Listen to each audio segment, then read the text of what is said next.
Welcome to the Insomnia Project. Sit back, relax, and listen as we have a calm conversation about a topic hopefully you'll find to be a bit mundane so that it can just sort of lull you to a place you need to be. I'm your host, Marco Timpano. And I'm the less scruffy-voiced host, for tonight anyway, Amanda Barker. I was doing an audition, and so I was using a really scratchy sound and shouting, and so this is my voice now. I actually like your voice, just a little bit blown. Oh, a little wrecked. Good. Yeah. Maybe the listeners will like it this way too, and then we'll find out. We'll have to shout. I'll have to do a shouting match before I do it. Hopefully not. Yeah. Amanda, today's episode comes from a tweet that we received, and I thought, why not build a whole episode around this? So we got a tweet from one of our followers. I'll just say her first name. I won't say the full name because it's not fair if the person doesn't know. Catherine says.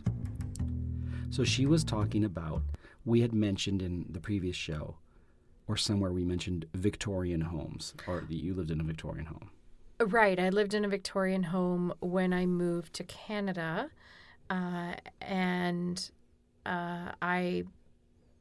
That home was built in the late 1800s, and it was built on old British Loyalist land, and so it was in this sort of Victorian style. So the question that was raised was this in the U.S. or Canada? And wondering how something so British would be used in the U.S. or Canada, in this case, a Victorian. Right. Well, Victorian, I think what we call a Victorian home is probably different, but it's certainly a term that's used on both sides of the border in North America, and it's generally like what you'd think of as a turn-of-the-century home, usually a big porch, turrets, in British terms, always a detached house. We use that term in Canada too. They don't use it in the States. But what do they use in the States? House. Okay. But they don't say semi. Okay. Which, for those who don't know, stands for semi-detached. So, in which case you'd say detached for a house that doesn't have any other sort of houses detached. They say duplex for something that's sort of a building that has more than one home inside the building that's not an apartment or condo. So I have a definition here of a Victorian home. In Great Britain and former British colonies, a Victorian house generally means any house built during the reign of Queen Victoria. During the Industrial Revolution, successive housing booms resulted in buildings of many millions of Victorian houses, which are now defined. It's a defining feature of British towns and cities. Right. But in terms of the architectural style, do you have anything there? Like what describes what makes it Victorian? We always called Victorian homes, like I said, really a turn-of-the-century home. And I know turn-of-the-century is a little bit post-Victorian, but I think the first ones probably were more built in the Victorian era. But like any trend, they don't just go away. They catch on, and then people tend to do more. But those big, especially in the Maritimes in Canada, but certainly along the East Coast, there were certainly lots of Victorian homes in the U.S. as well, where I lived in Massachusetts. But that big, sprawling wooden house. Heavy ornamentation. Yes. Gabled roofs. Yes. Rounded towers and large windows that are equally functional and decorative. Right. Are common threads of this type of home. Yeah, so you could see them in the South, certainly in New England, all over the United States, but in Canada too. But your home was built in the late 1800s, so that would qualify as Victorian, right? It would, but I think Queen Victoria died in like 1901. Okay. Or something like that. So I guess technically 1902 wouldn't be Victorian, but of course the trends, the fashions, the architectural styles didn't just go away. They were really popular, and so people would have continued to build them and want. I mean, Victorian homes, I know of Victorian homes that were built last year that are Victorian homes because they're in that style.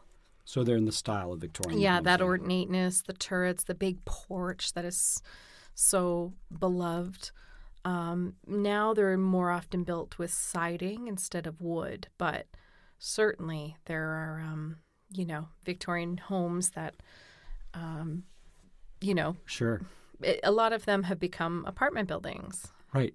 Because 'Cause they they're divide huge, they divide right? them up. That leads to the follow-up question that we got from the same Twitter follower, Oh, which was Victoria Queen of Canada? Yes, she was. And she had influence in Canada, of course, us being part that of was the first Commonwealth. question? No. It asks so the question was, so at that time Canada was still tied to Great Britain. Yeah. Was Victoria queen? Yes, she was our Yes, queen. she was. Yeah. And she still is. I mean, she's still on our money.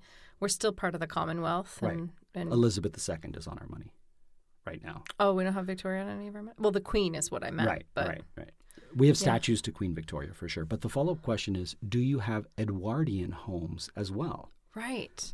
So We do. Yeah, because the Edwardian era began after Queen Victoria died, which was 1901. So the Edwardian era is from January 1901 to 1910 would be the Edwardian era. So We have so many Edwardian homes. They're really, really popular. Actually, Fredericton, which was very close to where I grew up, I think really had a nice boom. New Brunswick was pretty happening at the turn of the century. They had a railroad. Sure. My little town was bustling. Once the railroad stopped going there in the 60s, it kind of took a downturn. But so Edwardian homes were also very popular there. They're extremely popular in Toronto and actually a lot of the capital cities. And that does make sense because a lot of those capital cities were sort of finding themselves in that time, right? right. Yeah, absolutely. Especially Toronto, actually. So to answer the question, we do have both Victorian and Edwardian homes. But let's talk about other home styles. Okay. Let's talk about the Cape. And I should just say the difference between Victorian and Edwardian in terms of homes. Yes. Edwardians tend to be just a bit plainer. They're not completely dissimilar because you can have a big sprawling Edwardian house, but the turrets aren't there. You wouldn't have that big porch, although you might have a porch with some columns. It wouldn't have the same level of ornateness Okay. that a Victorian would. Also, another characteristic, often Edwardian homes are built with brick. Versus stone. No, well, you can have a stone Victorian, certainly, but versus wood. Okay. Wood was sort of the material du jour of Victorian homes. And, for lots of reasons, sturdy reasons and longevity reasons, Edwardian homes were built with brick. And Toronto, if you haven't been here, is a brick town. Everything is built with brick, whereas where I came from, everything was built with wood. But it was older, so it makes sense. Right. And we had a brick factory right in the city. Brickworks, yeah. And now it's a beautiful farmer's market. Yeah.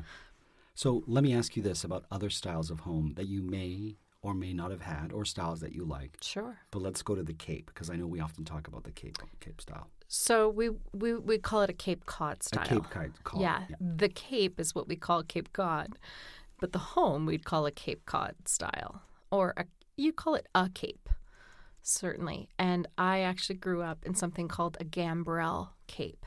So when I say I grew up, until the time I was 13, and then when I was 13, I moved to Canada. So in those first 13 years of my life, I grew up in a gambrel Cape. And so a Cape Cod house usually is covered in shingles. So not just shingles for a roof, but the siding is all shingles. Shingle siding, sure, okay. Particularly because of, being the proximity to the ocean, to the Atlantic Ocean and the seaside. Shingles are, sturdier than a painted wood. Right, of course. Which, if you paint that wood, as we all know, if you have, it will peel. Of course. No question. And before brick was available or as popular, shingles were another way around it. And you could simply stain the shingles, which is what I had to do every summer. Or, Oh, really? I didn't know that. yeah, we used to have to stain the house, yeah. You could stain the shingles or, you wouldn't paint them often. Right. So often they take a sort of duller brownish tone or gray tone. And Cape Cod gray is something referred to in design a lot. And the reason is because of that sort of what the salt has done to those shingles over time. True or false? Okay. A Cape Cod home would have a centralized chimney. Usually, yes. That's right. Yeah, it would, because they're not large homes, but you can add on to them. And mine was called a gambrel cape because it was a different type of roof. It was a gambrel roof, so a wider, more barn-style roof. I see. Mm-hmm. I don't know how I knew that, but I knew that as a child. I love it. Now let me ask you this. What's your preferred style of home? Well, before we go there, I want to know about where you grew up and the style of home that you had. Oh, ours was just a brick. But not just. It's its own style. Yeah, it's not a mid-century. Well, almost. Almost? What's after it would mid-century? be modern. Modern? Okay. Yeah. It wasn't a split level, which were really, really popular in the late 60s, 70s, and 80s, right? Right. A split level house. So that's a house where you open the front door and there's stairs that go right up. From the door, there's stairs that go up and stairs that go down. You know what I'm talking about? Yes. That's a split level. And those were really, really popular in the 70s. I'm not sure why, but it was a feature, right? They were really popular. Yeah. Yours, if memory serves, because it's been a while since we've been there. It was not a ranch. Ranch homes were popular in the 70s as well. Was it more craftsman? I would say it had a nod to a craftsman home. Yeah. And a craftsman home, there's different, a traditional craftsman home, very popular in California. Right. And in the Midwest as well. And that is usually a combination of wood and stone, like a stone porch, but a wood surround, and very sturdy with a peaked roof often. Yeah, and that's the only difference. It didn't have a peaked roof. But yours would have been a bit more modern. I would actually say you were in a mid-century modern. Okay. I would. Not the most traditional mid-century modern. Sure. I wonder if there's a term for like a central Ontario style of house. Yeah, no, I wouldn't know. It's not a ranch. It's not. What is a ranch when we're talking ranch? My understanding with ranch is it's one floor. Okay, like a bungalow? What is the difference between a ranch and a bungalow? Maybe it's a 2-story ranch is what you grew up in. Because what was the Brady Bunch house? That's a ranch? Or is that craftsman? It's definitely mid-century. Okay. I think it's a ranch. I'm going to say it's a 2-story ranch. Well, a ranch is described as something that is single-story, open concept, rectangular, U or L shaped. So definitely not a ranch. Okay, not a ranch. Devoted patio or deck space, large windows and sliding glass doors. Okay, you have low pitched roof line with wide eaves. But it often includes a finished basement, so so that's a ranch. Is a shotgun's not a ranch. So shotgun is actually, that's one I do know about. As I'm looking up styles in Ontario homes, maybe you can look up that. A shotgun house is called such because if you were to open the door, and it's a playful term, if you were to open the door and shoot a gun, it would go from the front of the house straight through to the back so that you can see to the back wall of the house from the front door. And it's mostly called that in New Orleans. That's a southern United States thing, a shotgun house, where you can kind of see that back door from the moment you walk in. So it's sort of a straight shot. I'm looking at the various styles of homes from Gothic revivals, which is found in Ontario, but not Gothic revival is similar to Victorian. I'd love to know what the differences are actually. Well, the Gothic revival looks a little bit more, I don't know, peaky, like the peaked roof seems very sharp. Peaky, sure. It's just giving me examples of it. It's not telling me what that is. Okay. Yeah, so there's so many different... It's definitely not a Queen Anne, which is a cool style home. Yeah, so there's so many different styles. I didn't realize there were so many different styles of homes. I'm looking at them late Victorian style. Art Deco homes. Yeah. I would love to live in a Franklin Lloyd Wright home. Oh, wow. So that would be modern. Yeah. Would that be considered mid-century? I think that's mid-century at its definition. Would be and of course, mid-century meaning the 50s. Right. Right. Yeah. The mid of the century. But I do always get kind of stuck with what comes after, both in art, in literature, and in architecture, because, you know, we refer to mid-century, so we all know what mid-century or mid-century modern is. Postmodern kind of is just a blanket term for everything after, but I feel like we've evolved, certainly, since the 70s. Sure. So then so if the 80s and 90s were postmodern, what's the last 20 years been called, you know? I don't know. That's always my question. And it's my question in all forms of art, not just architecture. Studies show that 100% of everybody in the world wants to curl up indoors and do nothing because it's so darn cold out there. That's why many people are turning to Bombas, whose pillowy plush slippers and warm merino wool socks have been said to be the most comfortable in the history of feet. Bombas products have been found to boost coziness by up to 1,000,000%. Okay, enough fake statistics, but could Bombas socks and slippers really be the cure? Go to bombas.com/audio and use code AUDIO for 20% off your first purchase. That's BOMBAS.com and use code AUDIO. Over 90 of the top 100 U.S. accounting firms trust Bill to handle bill pay processes. Why? Because our tools are built on over $1 trillion of secure payments. We're not just moving money. We're powering financial workflows for 500,000 customers. That's a level of expertise you just can't fake. Ready to talk with an expert? Visit Bill.com/proven to get started and grab a $250 gift card as a thank you. Terms and conditions apply. See offer page for details. There's an answer. I just don't know what it is because I'm not in university anymore. Right, right.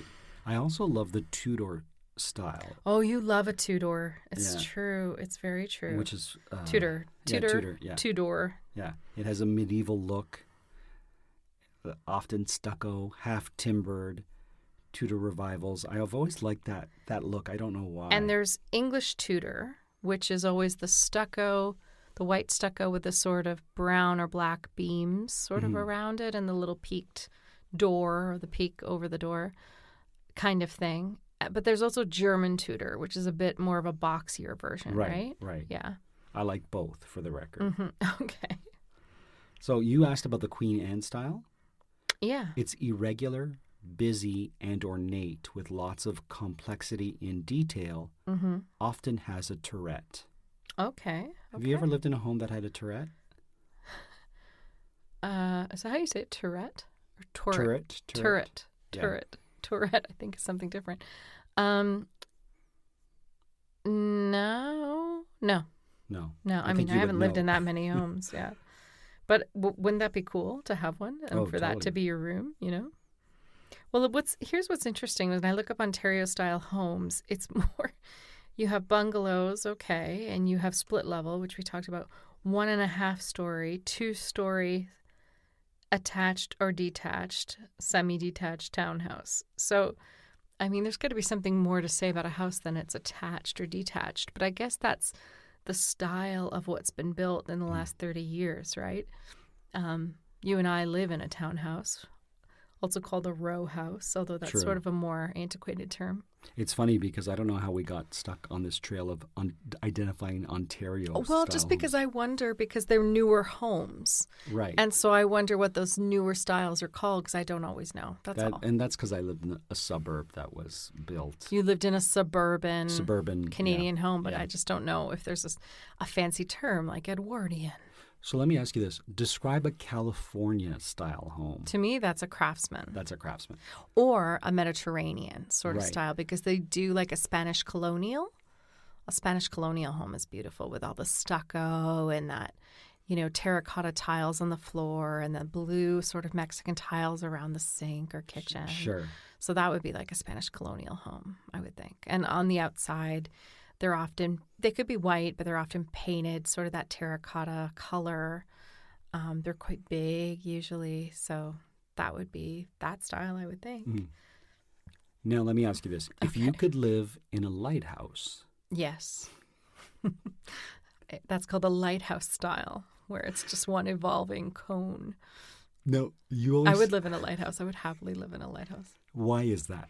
I don't understand why anyone would want to live in a lighthouse. Well, there were 2 movies I liked as a kid, and they both were people living in lighthouses. So I think that started a lifelong sort of secret joy of, as a child, thinking the coolest thing in the world would be at a lighthouse. And I still think that because you'd have a great view of the water and it would be a weird, fun thing. But, so many stairs. But Pete's Dragon, yes, Helen Reddy, they lived in a lighthouse. It looked pretty nice. Okay. And Follow That Bird, which actually was filmed right down the road from where you grew up, and you've never seen it. But the Dodo family, I believe, lived in a lighthouse. Okay. But along with all of those suburban Ontario homes, they built a lighthouse. If you could have a feature in your home that you don't have, that is a nod to one of these styles. Okay. What would that feature be? Well, yesterday, and this would probably be a different answer a week ago, but because we live in a townhouse, we have 4 floors. We're very lucky. Yes. But our space is vertical. It's certainly not horizontal. So we're constantly going up and down the stairs. And I'm constantly bringing, if you want to have a coffee in the morning in bed, that's 3 flights of stairs up and down. So I had the thought yesterday that I wish we had something that we had in my Victorian house, which was a dumbwaiter. So we had a dumbwaiter. Explain that to anyone who doesn't know what that is. So a dumbwaiter, I believe, started with Victorian homes. Maybe it came before that. I'm not really sure of the history of them. But it's just a genius device. You put it in the wall. So we had an attic that was like our kind of hangout den, playroom kind of area, loft area in our Victorian. That's what we did with the attic. So we had a little door, 2 feet by 2 feet or whatever it was. Just a little sort of door in the wall, and you'd open it up, and there was a pulley above the little door of rope, and you would, or just a pulley, and you would spin it around, and you were wrapping the rope around, pulling a little crate up. And now the other side of that door was 3 floors down to the kitchen. So what would happen was my mom would make trays of grilled cheese sandwiches for us and our friends, or chips or nachos or whatever we were eating that week. And she would put them all on plates. We'd do a few versions of it because it wasn't very well. You could get like a plate and 2 glasses, or like so small, big platter. Okay. Like she'd load it into the dumbwaiter, and then she'd open it up and yell up and go, "Okay, it's ready." And then we would haul it up, like cranking it up. Okay. And then open the little door, and there was our dinner. So it saved a lot of trips up and down the stairs carrying dishes and dirty dishes and stuff. And then when it was dirty, we would let it down. So you asked when the dumbwaiter was invented. Yeah. And the first recorded use dates back to 200 BC. Oh my gosh. During the age of the Romans. Well, they're smart. But the Romans were smart, man. They knew what they were doing. The mechanical dumbwaiter was invented in 1883. So that's what we had, was a mechanical dumbwaiter? Because you said you cranked it. It wasn't like... Oh, it wasn't a button. No, it was manual. It sounded like you had to work for that snack. Sometimes it would get really squeaky. You could hear it. You could hear... Or you'd be in the kitchen and you just hear like the squeak coming from the wall of like the crate going down or coming back up or whatever. And would it stop on every floor, or was it just? It just went. She didn't put in doors on the floor. There was only one floor between. Okay. And she didn't put in a little door there because we weren't supposed to be eating in our bedrooms anyway. I see. So it went to the It attic. went from kitchen to the attic. Okay. Yeah. Wow, that's fascinating. Yeah. So you would want that in this home? I would, yeah. If I wanted breakfast in bed, you'd say, okay, crank it up. And I would crank it up and then have it.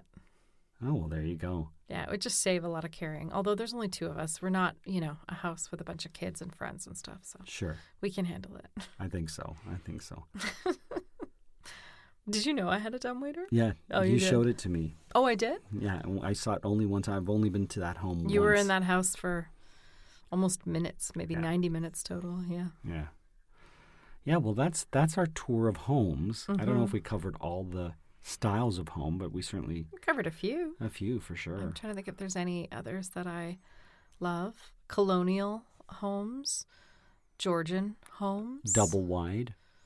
Well, okay, explain what a double wide is. I don't even know, but Do you not know what a double wide You is? always talk about... I do, and I don't. My dad always talks about a double wide. A double wide is a trailer, honey.